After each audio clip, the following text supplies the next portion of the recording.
The RZ roughness parameter is a way of describing the peak to valley height of a surface while avoiding some things like a bit of dirt on the surface or perhaps an extreme bit of porosity in the data.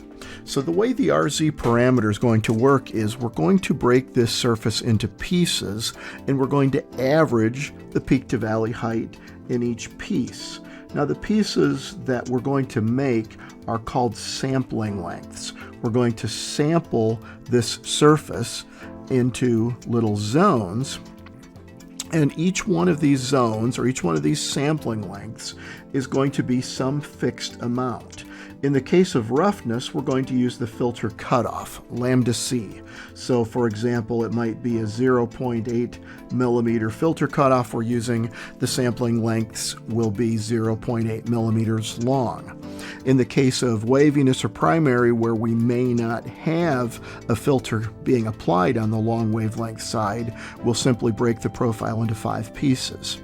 So we have this profile we've measured. We're going to break it into pieces. Typically we will have 5 of these pieces or sampling lengths, and in each one we're going to find the highest peak and the deepest valley.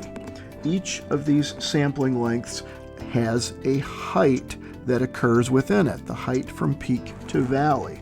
So if we look at all 5 of these and average the height from each one of them, we get the RZ value. RZ is the average of those heights. Now, in many cases, we have surfaces that are very short, and we may not have 5 sampling lengths. We may only have 2. That's fine. In that case, we just average 2 sampling lengths. In other cases, we may have more than 5, and we can go ahead and include those as more sampling lengths.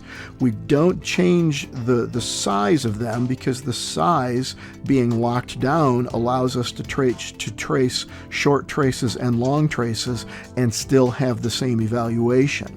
So we get the same results with short traces and long traces as long as we keep the sampling length the same width. Now, a little bit of history on this.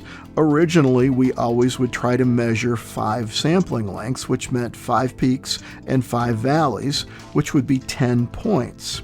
And that actually was the original name of this parameter, the 10-point height. And 10 is the number Zane in German, and that's where we get the Z.